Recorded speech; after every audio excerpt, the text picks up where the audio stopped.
parashá Emor. Significa di, habla o diles. En el libro de Levíticos, seguimos hablando de santidad. Es el libro que obviamente más habla, mejor dicho, de la santidad. Y en esta parashá trata, por un lado, con los sacerdotes, y por otro lado también está hablando de las fiestas del Señor. Me gustó la frase con la que empieza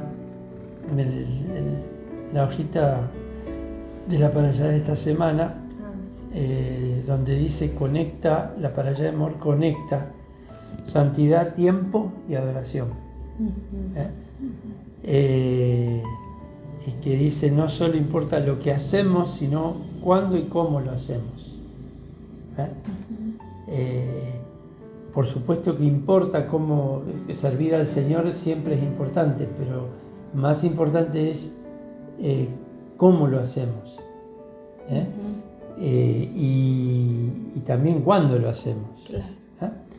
Greller, 1 Pedro 1, 13 al 15. Dios dice santifica personas, espacios y tiempos. Primera Pedro 1, 13 al 15. Por tanto, ceñid los lomos de vuestro entendimiento. Sí. Sed sobrios y esperad por completo en la gracia que se os traerá cuando Jesucristo sea manifestado. Amén. Como hijos obedientes, no os conforméis a los deseos que antes teníais, estando en vuestra ignorancia, sino como aquel que os llamó es santo, sed también vosotros santos en toda vuestra manera de vivir. Amén. Porque escrito está. Escrito está, sed santos porque yo soy santo, soy dijo el santo. Señor. Eso lo vimos para allá anterior. Así Donde se hablaba de santidad en las cosas cotidianas. Mandamientos como no poner obstáculo al ciego, o no robar, no hurtar, que empezaba con honrar a padre y madre, todas esas cosas, Guardar el muchas Shabbat. cosas que tienen que ver con lo cotidiano. Pero en este caso, la palabra va más allá todavía. Por eso dice, Dios santifica personas, lugares y tiempos. Entonces, los 4 temas que vemos son santidad del sacerdocio, trasladado a nosotros es nuestro servicio.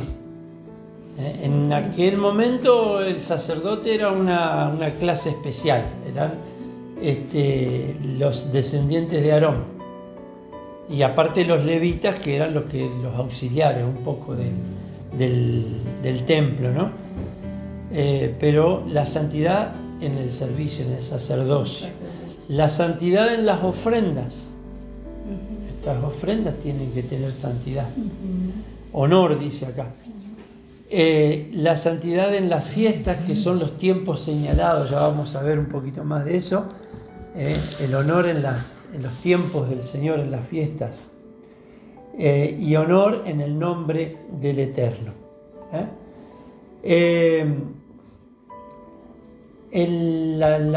La palabra emor, di o habla o comunica, se repite en esta parashá 4 veces. 8 veces. 4 veces para hablar a Aarón y a sus hijos, y 4 veces para hablar a todo el pueblo. Levítico 21:1, que es donde comienza la porción, dice, habla a los sacerdotes, los hijos de Aarón, y diles, ninguno se contamine con persona fallecida entre su pueblo. O sea, los el pueblo tenía que tener un nivel de santidad, porque tenía mandamientos. Los mandamientos son los que nos hablan de santidad. Ahora, los descendientes de Leví, levitas y sacerdotes, tenían más mandamientos. Tenían que guardar, aparte de las que guardaba el pueblo, tenían mandamientos específicos para ellos. O sea que era un nivel de obediencia y de santidad mayor.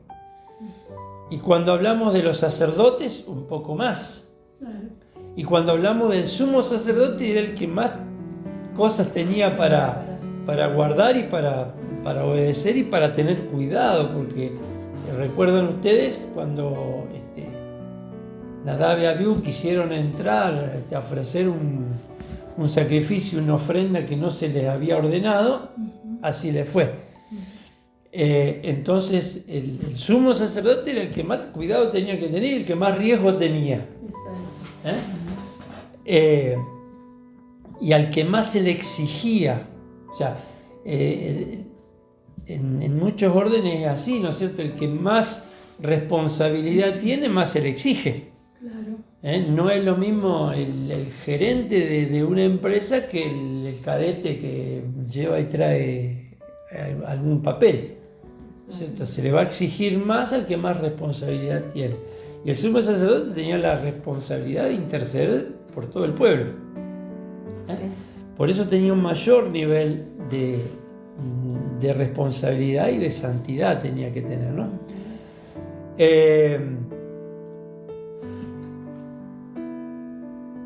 Después de haber hablado todo el pueblo, ahora Moisés recibe la orden de hablar solo a los sacerdotes.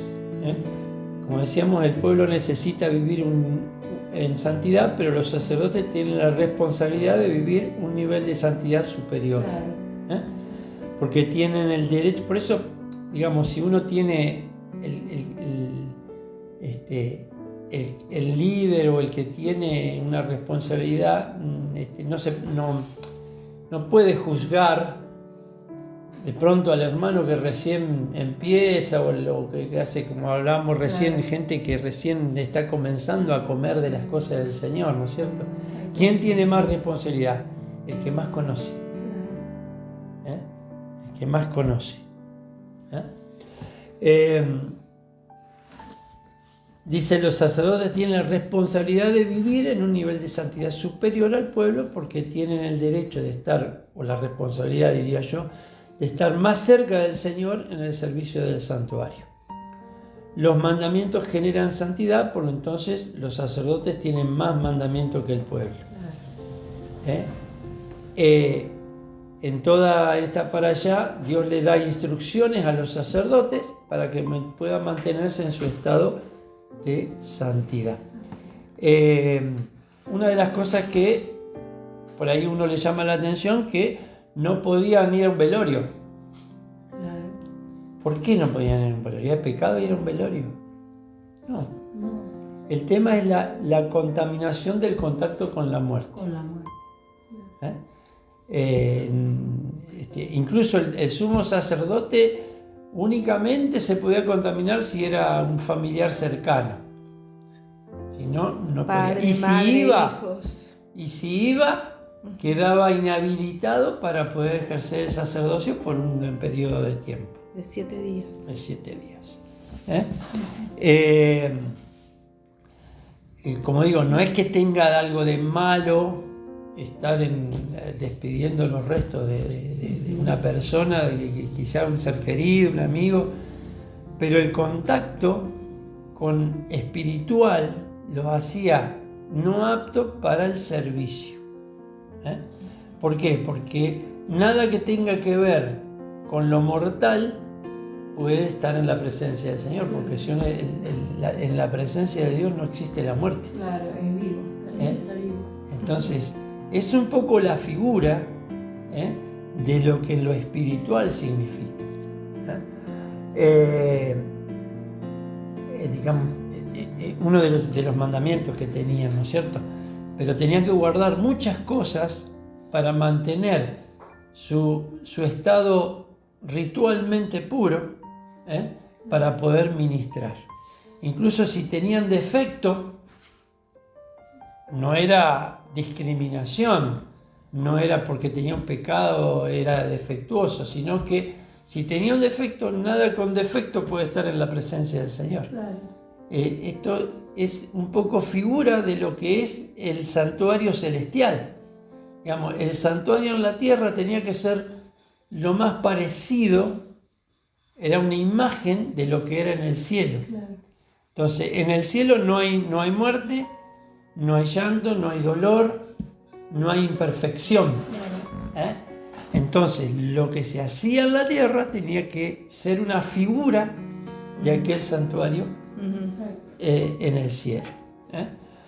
Esta es un poco porque a veces se puede malinterpretar, cómo lo discriminaban, porque tenía esto, porque lo tenía lo otro.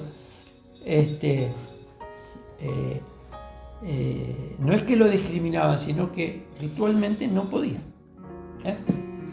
La santidad incluía higiene, vestimenta, vida matrimonial y otros asuntos. El apóstol Pablo dijo: porque a vosotros hablo gentiles, por cuanto yo soy apóstol a los gentiles, honro mi ministerio. ¿Qué quiere decir honrar el ministerio? Mantenerse en un estado de santidad. Cuidarlo, claro. Cuidar lo que Cuidarlo. uno tiene. Por eso no nos quedemos solamente con la idea del sacerdote arónico, sino que pensemos en nuestro propio servicio. Cómo cuidamos, no importa lo que hagamos. Uno puede estar ministrando en la plataforma, otro puede ir a evangelizar. Todo es un servicio para el Señor. Y si no se hace con la debida honra, con el debido temor de Dios por lo que estamos haciendo, entonces eso no puede dar resultado. Era toda una preparación. Es toda una preparación. Y yo creo que también a nosotros nos pasa así. Tenemos que evangelizar, tiene que haber una preparación a nivel, por lo menos, espiritual. Y todo acompaña después, lo interno con lo externo. Uno está ministrando lo de Dios. Sí. O sea, uno no se está haciendo propaganda, no le estamos haciendo propaganda a la iglesia, ni a un movimiento, ni a una institución. Estamos llevando la palabra. 1 Corintios 4, 1, 2 dice: así pues, esto dice Pablo, téngannos los hombres por servidores de Cristo y administradores de los misterios de Dios. Ahora bien, se requiere que los administradores, es decir, los ministros, que cada uno sea hallado fiel.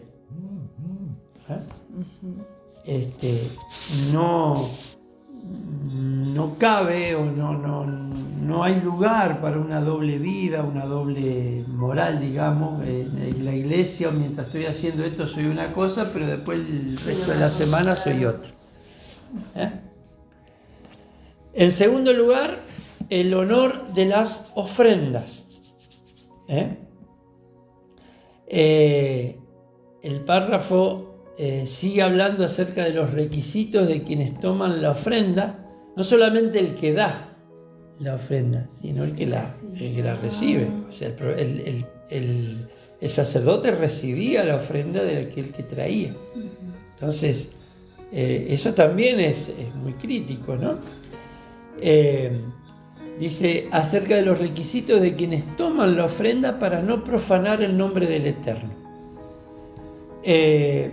Para luego ordenar la santidad de la ofrenda propiamente dicho. Esto se puede resumir en el verso de Levítico 22:20, si querés leerlo.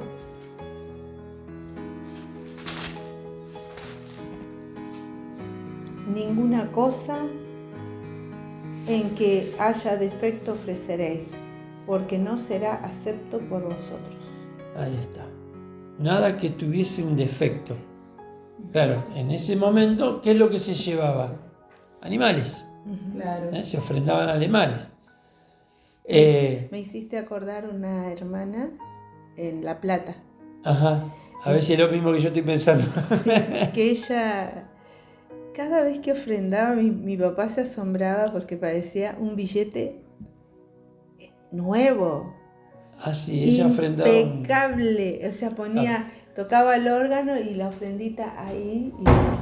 y ella dejaba su ofrenda mientras ella tocaba. El que recogía las ofrendas tomaba. Y su billete era Siempre un billete parecía recién sí, impreso. como recién sacado de la maquinita. Y mi papá decía, es asombroso que cada domingo tenía... Nos da un billete así todo abollado. El mejor.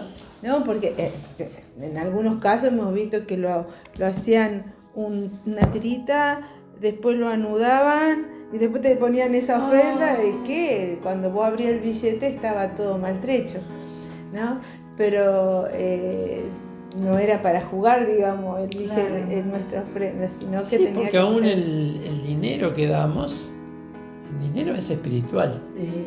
Sí. Yo no digo que tiene que ser así, pero que esté en condiciones. Claro. Digamos, en aquella época, bueno, se ofrecían animales y a veces Ni magullado, no faltaba nada. alguno que llevaba, miraba el becerro gordo, el más lindo, y decía, no, pará, ese no, llévate este que está medio... El más envidiado. Claro. Claro. Y eso el sacerdote no lo podía aceptar. Ni sucio. Claro. Ni sucio. O sea que lo lavaban primero antes de llevarlo. Sí, yo roñoso, digo, ay, existe esa la palabra que habían puesto, ni roñoso. Claro. La santidad en las cosas que damos, desde lo físico, como en este caso, pero también desde lo espiritual. Aquel versículo que todos sabemos que no tenemos que dar por necesidad o por obligación, sino ni con tristeza, porque Dios ama al que da con alegría. Exacto. O sea, ¿cuál es la ofrenda, la mejor ofrenda? Aquella que se da con alegría. Con el gozo de poder decir, puedo darle esto al Señor. Aun cuando me cuesta. Aun cuando me cuesta. La ofrenda en estos tiempos tiene que ser dada con ese carácter. Tanto la ofrenda de que damos a veces de dinero, como la ofrenda en el servicio, en el tiempo, en la palabra, en lo que sea que estamos haciendo para el Señor, todo se hace con alegría. Es la calidad de lo que estamos dando, la calidad de lo que hacemos, aún en las cosas cotidianas. Dice Colosenses 3, todo lo que hacéis, sea de palabra o de hecho, hacedlo todo en el nombre del Señor Jesús, dando gracias a Dios Padre por medio de Él. La santidad en las ofrendas. El honor o santidad de las fiestas, de los tiempos. Los tiempos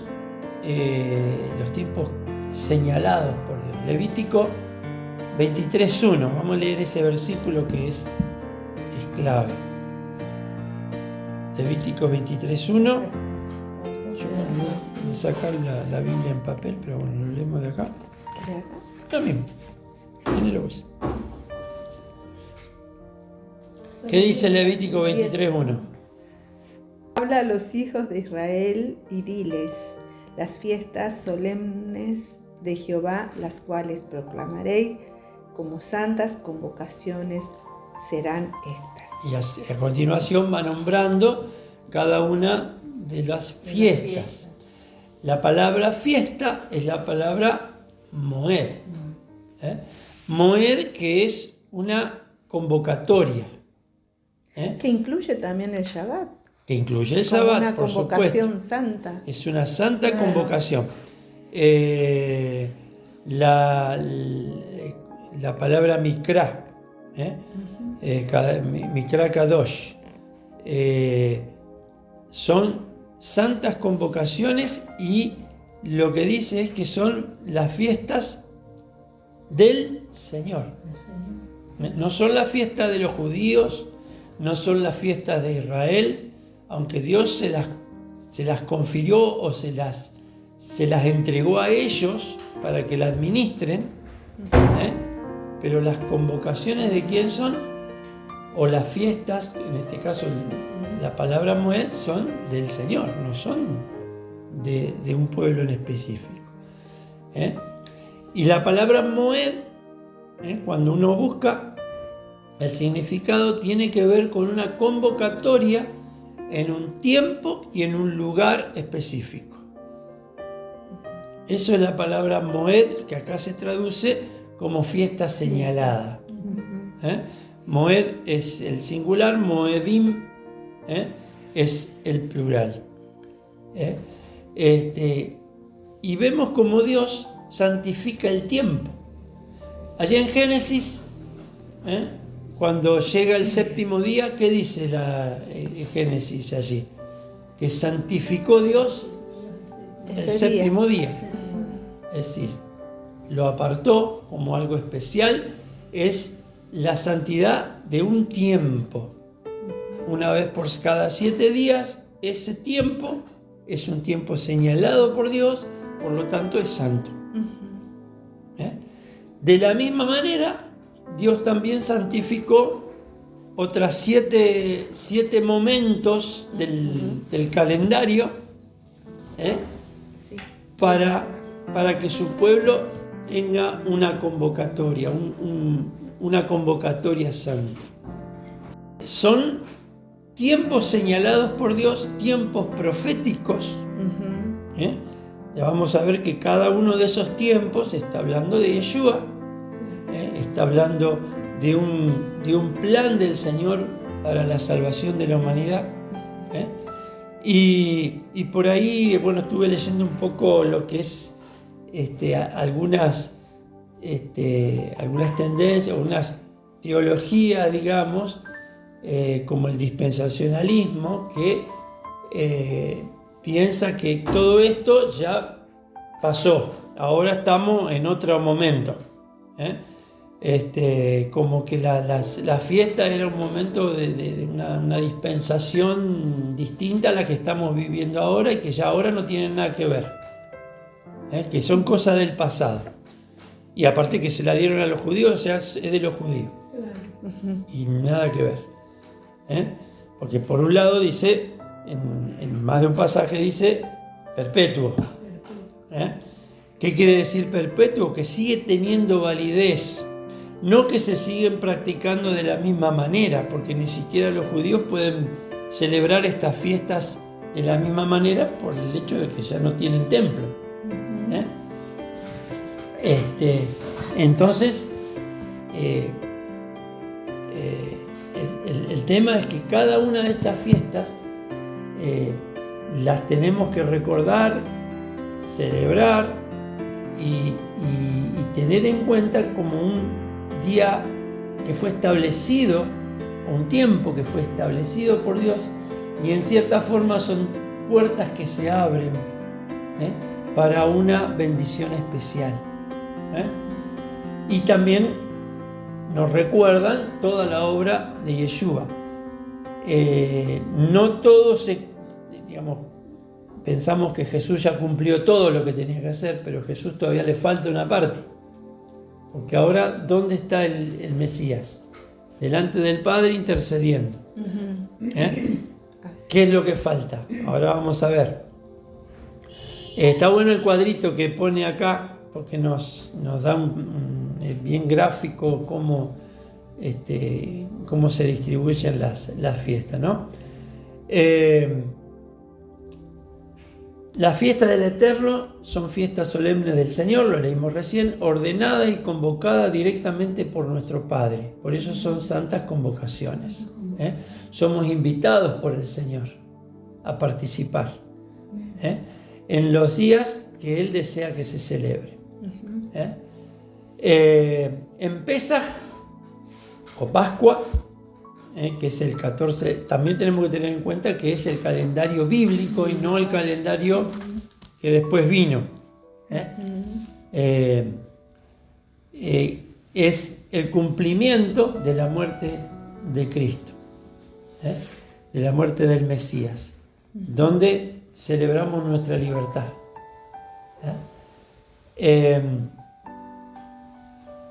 Luego, panes sin levadura, inmediatamente después de Pesaj, que es un periodo donde no había levadura, es la sepultura de Yeshua. Están ahí, si quieren anotar, bueno, la primera, 1 Corintios 5:7, 1 Corintios 5:8.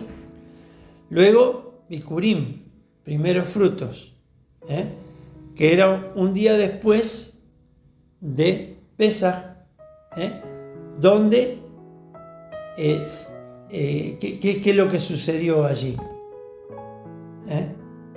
La resurrección. La resurrección. Cristo resucitó. Ajá. 1 Corintios 15:20, Pablo habla de que Cristo es la primicia.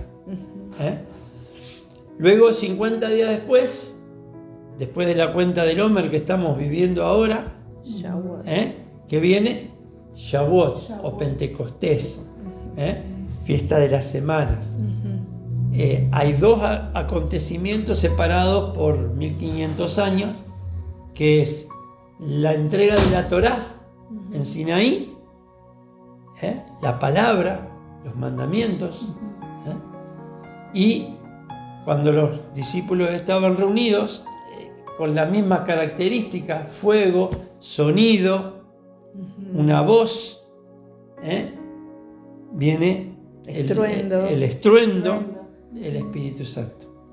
Son análogos, no son una cosa separada una de otra, no son cosas distintas, son parte del mismo plan del Señor.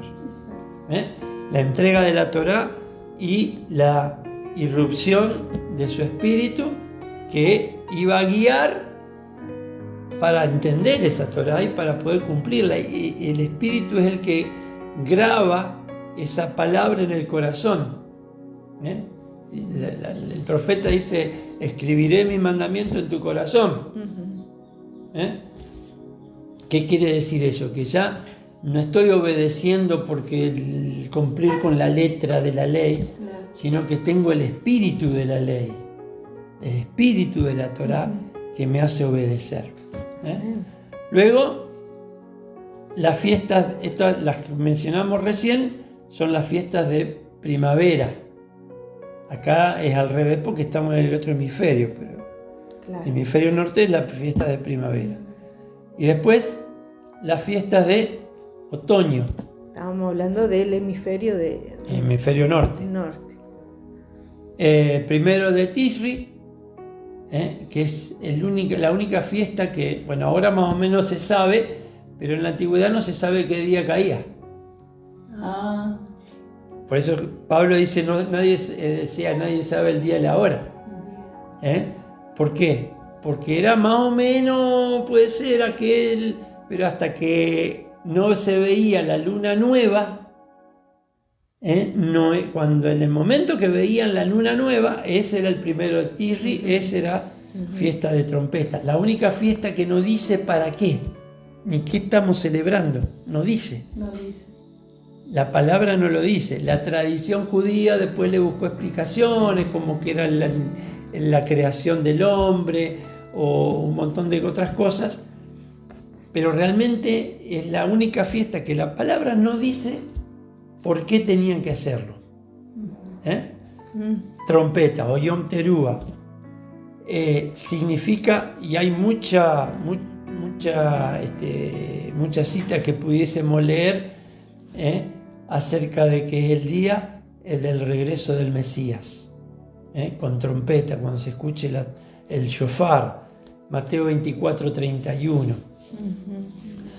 10 días después, el día del perdón, Yom Kippur, donde era quitado el pecado de Israel, y ahí donde dice, el sacrificio sustituto del Mesías, Romanos 11:26. El sacrificio de Pesaj, esto lo dijo muchas veces, lo ha enseñado el pastor Rubén, el sacrificio que se realizó el 1 de Nisan llega hasta el 10 de Tishri, que es Yom Kippur. En Nisan, en Pesaj, somos libres de la muerte. Porque creo que porque era el Cordero, para librar de la muerte. Y en Yom Kippur es quitado el pecado. Por eso Juan el Bautista decía: he aquí el Cordero de Dios que quita el pecado del mundo. O sea, el Cordero de Dios, Pesaj. que quita el pecado, Yom Kippur. El sacrificio de Dios, se conectan. Están conectados, obviamente. Claro. Incluso quitando o perdonando aquellos pecados que ningún sacrificio podía perdonar. Hay pecados que leemos en la Torá donde la única forma de expiarlo era que muera el que había cometido ese pecado. Claro. O sea, no había opción, o sea, no había un sacrificio que pudiese para perdonar lo que había hecho. Era la muerte. El sacrificio de Cristo es el único que puede perdonar esos pecados que ningún otro sacrificio perdona. ¿Se entiende? Es completo. Por eso es el sacrificio. La sangre de Cristo tiene el poder que la sangre de los corderos no tenía. No lo tenía. Exacto. No solo de perdonar. No solamente que nosotros decimos, Señor, perdona los pecados, así. Ellos tenían que morir directamente. Había pecados que, bueno, llevando un cordero, pidiendo perdón, el sacerdote perdonaba. Pero había pecados para los cuales no había sacrificio posible. Ya está. Uno era el asesinato. Si alguien mataba a una persona, no había sacrificio. Maté a una persona, vengo, pido perdón, ofrezco un animal y ya está. No. Tenía que morir. Tenía que morir. Lo que hacían lo pagaban de la misma manera. Claro. Y por último, tabernáculo, Sukkot. El 15 al 21 de Tishri es el reinado milenial de Cristo. Es la reunión con su iglesia y el Mesías reinando por 1000 años. Eso está en Zacarías 14 y 16, que es la fiesta que también celebra, que figura una vez que viene el Mesías. Ve que esta fiesta es eterna, claro. Porque cuando viene el reinado del Mesías, todas las naciones de la tierra tienen que subir a celebrar Sukkot. Bueno, dijimos, las primeras 4 son las fiestas de primavera, se cumplieron en los días de Yeshua, en su vida terrenal. Las últimas 3 son las de otoño, son el cumplimiento futuro. Todos los acontecimientos mundiales en desarrollo están relacionados con estas últimas 3 fiestas. Guerras armadas, ideológicas, morales, religiosas, batallas espirituales, tienen que ver con el cumplimiento de estas fiestas. Por eso siempre decimos, bueno, estamos en los últimos tiempos, antes de que venga Yeshua.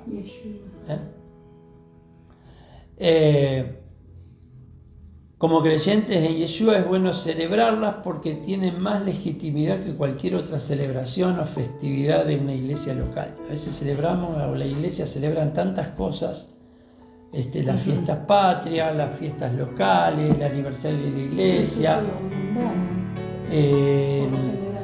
el día de tal cosa, el día de la reforma, se celebran muchos. Y se olvidan de las fiestas que Dios puso.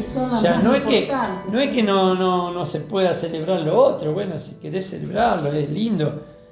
Pero no dejar de lado lo que Dios instituyó. Lo que Dios lo que Dios puso como tiempos especiales. Vuelvo a la palabra Moed. Y que incluso Jesús celebró. Que incluso Yeshua celebró. O sea, no era algo que había pasado. No como algo que había pasado, sino como algo vigente. Una de las características con la palabra Emor que estuvimos, que leemos al principio de esta parashá, tiene que ver, dice acá, tiene una connotación de presente constante.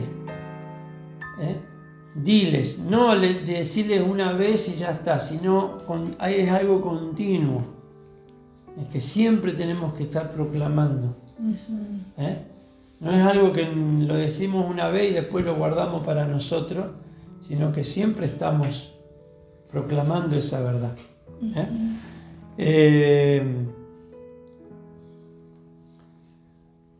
Quería leer algún párrafo de aquí. Acerca de la fiesta, cuando dice Pesaj es la liberación de Israel de la esclavitud, panes y levadura, la salida de Egipto, Bikurim, el cruce del Mar Rojo, Shavuot, la entrega de la Torá, Yom Teruah, fiesta de las trompetas, que no se sabe bien, dijimos para qué, Yom Kippur, el día del perdón, y Sukkot, fiesta de tabernáculo, de las enramadas en la tierra de la promesa. Sukkot, cuando Dios ordena toda esta fiesta, Sukkot era la única que no iban a poder celebrar, porque era cuando entraban en la tierra.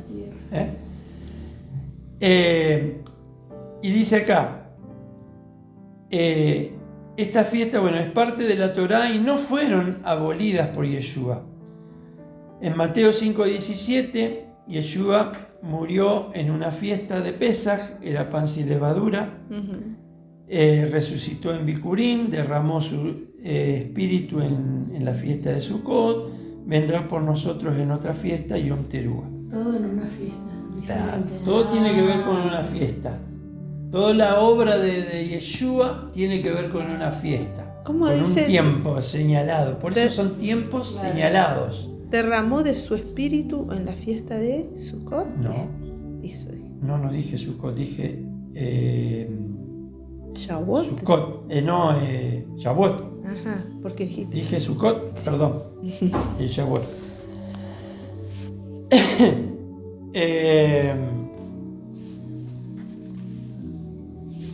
Vendrá por nosotros en otra fiesta, Yom Teruah, pondrá sus pies en el monte de los olivos, en la fiesta de Yom Kippur, y se entrará en el milenio en la fiesta de Sukkot.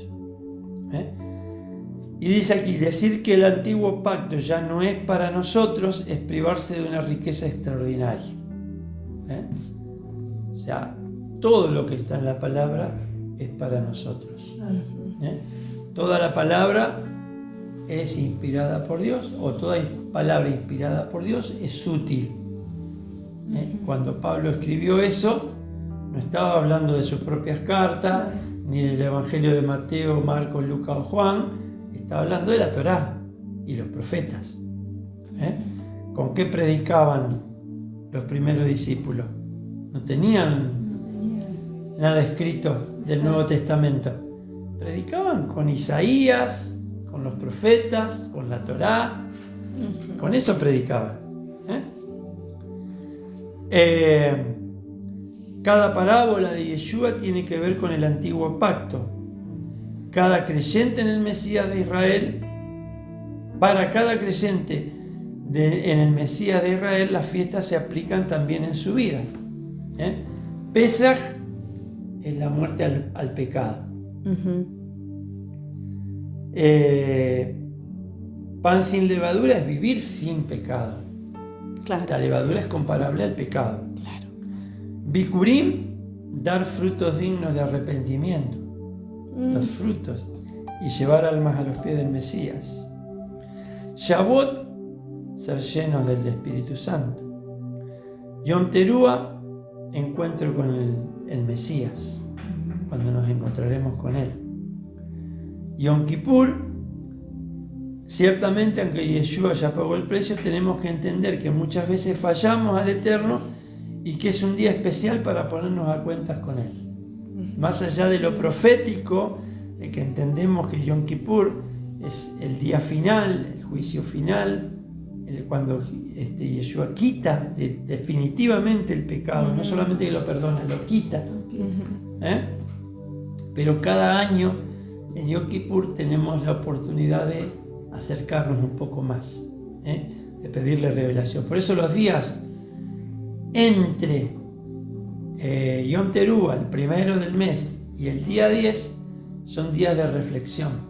Claro. Día de analizarnos, de decir, bueno, Señor, ¿qué es lo que me estás pidiendo que sea limpio, que abandone? Y Sukkot, entrada a la tierra prometida, a la Nueva Jerusalén. Cada fiesta es una temporada celestial.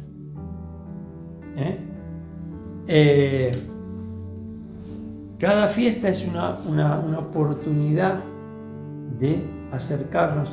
Podemos acercarnos a Dios en cualquier día del año, pero hay tiempos, temporadas especiales en lo espiritual donde hay un énfasis o una ventana, una puerta que se abre a una dimensión espiritual.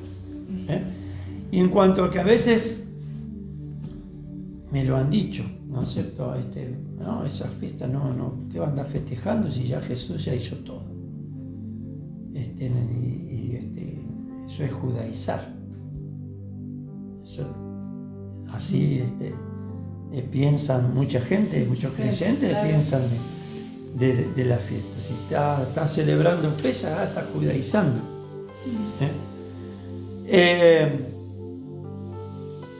Dice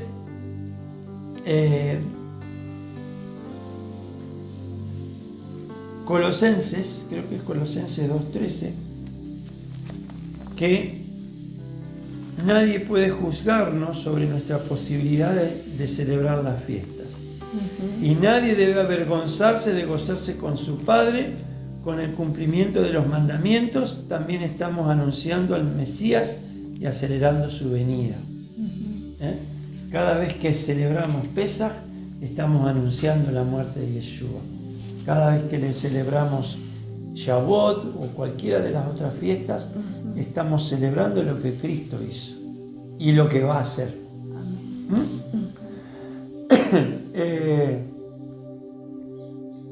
Fíjate, ver Colosenses 2:13. Sí, justo. ¿Qué es lo que dice? Dice: y vosotros, estando muertos en pecados y en la incircuncisión de vuestra carne, os dio vida juntamente con Él, perdonándoos todos los pecados. Ahí está. Hay otro versículo que dice: nadie os juzgue en cuanto a las fiestas. Colosenses 2:16. A ver. Por tanto, nadie os juzgue estaba ahí nomás. En comida o en bebida, o en cuanto a días de fiesta, luna nueva o día de reposo. Todo lo cual es sombra de lo que ha de venir, pero el cuerpo es de Cristo. Acá Pablo está diciendo: nadie os juzgue por guardar una dieta especial o por guardar los días de fiesta, las lunas nuevas, los días de reposo. Esto puede interpretarse de dos maneras: que nadie te juzgue si yo no participo en eso, o que nadie me juzgue si yo quiero participar en eso. Claro. ¿Entendés?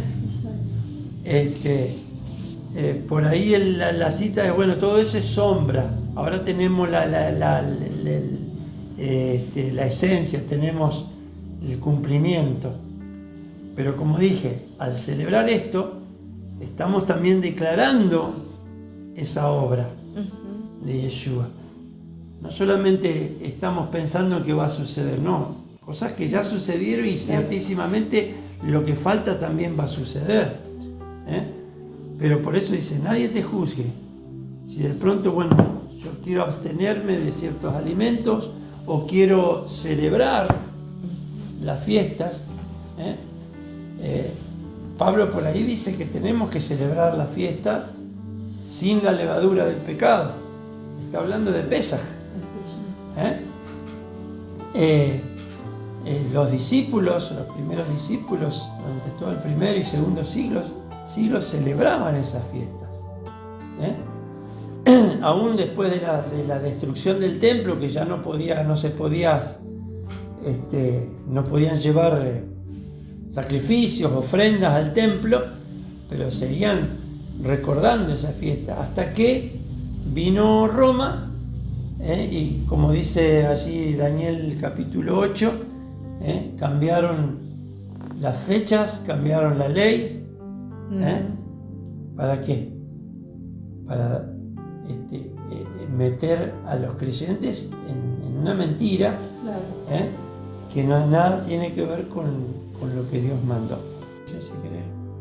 Daniel capítulo 7, Ajá. 7:25 dice que vendrá un reino, lo dice anteriormente, pero vendrá un reino que hablará palabras contra el Altísimo y a los santos del Altísimo quebrantará. ¿Quiénes son los santos del Altísimo en primer lugar? El pueblo de Israel. Claro. ¿A quiénes ¿Estás fue? Leyendo Daniel Daniel 7:25. 7:25. Digamos, ¿quiénes fueron perseguidos por Roma? Ellos primero, claro. El pueblo. Entonces, los santos del Altísimo quebrantará y pensará en cambiar los tiempos Y la ley. y la ley. Y serán entregados en su mano hasta tiempos y medio tiempo. Los tiempos y la ley. ¿Cuáles son los tiempos?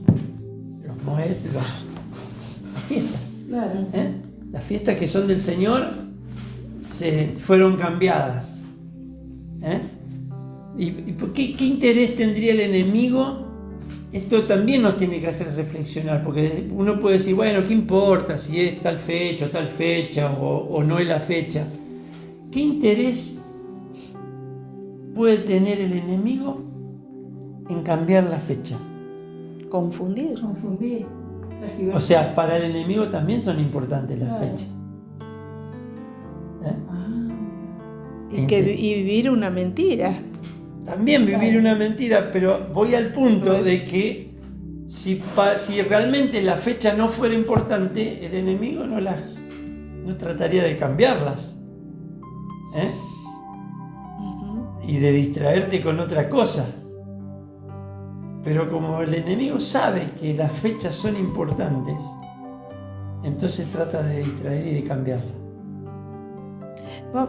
Damos un ejemplo, por ejemplo, Navidad. Por ejemplo, Navidad, por ejemplo, Pascua. ¿Y cómo distrae? Porque hasta los mismos, la gente que lo celebra se da cuenta que ya ni celebra Navidad, están detrás del regalo, de lo que van a comer, de con quién se van a juntar, y todo es gastos. Pero vayamos, por ejemplo... Te entretiene con todo eso y después... Porque queda el vacío. Navidad como fiesta no están en la Biblia. No, aparte. Jesús nunca la celebró. Pero Pascua...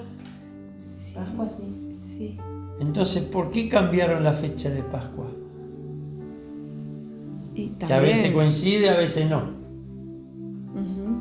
Y al cambiar la fecha de Pascua ya cambia Shavuot.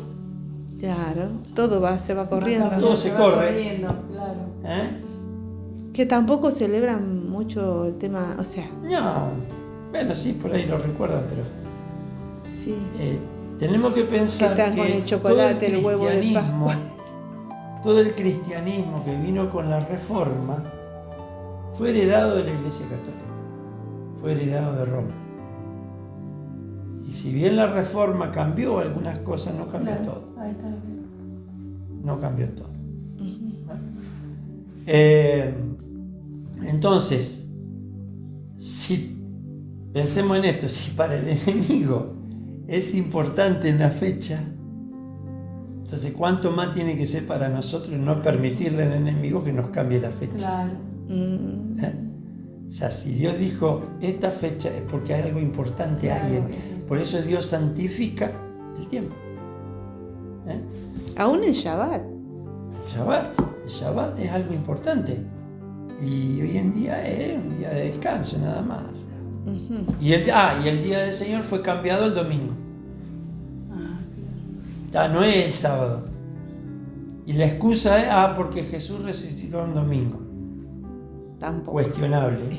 Puede haber sido un domingo, pero es cuestionable.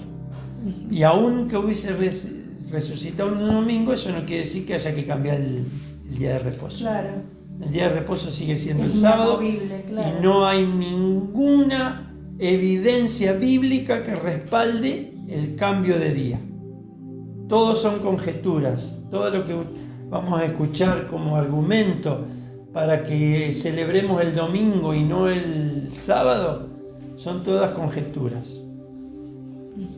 Son todas ideas humanas, pero no nada que se apoye realmente en la Biblia. Dice, como creyentes en Yeshua, es bueno celebrarlas porque tienen más legitimidad que cualquier otra celebración o festividad de una iglesia local. Y porque podemos hablar y reflexionar acerca de los asuntos del reino y del cumplimiento de los tiempos. Fiesta en hebreo tiene la connotación o significa temporada para ver la puerta. Interesante esa frase. Qué bárbaro. Es un tiempo para ver la puerta. Cristo es la puerta. Exacto. Cada festividad muestra al Mesías de una manera especial. En la fiesta de las trompetas o Yom Teruah, Cristo viene a buscar a su iglesia. La fiesta de perdón o Yom Kippur se relaciona con la muerte de Yeshua, el cielo nuevo y la tierra nueva sin la presencia del pecado. Apocalipsis 20:10 y 21:1. Y la fiesta de los tabernáculos también se cumple 2 veces. ¿Por qué? Porque Yeshua nace en tabernáculos. Claro. Él vino, hizo su tabernáculo con los hombres. Y se habitó. La palabra habitó tiene que ver con tabernáculo.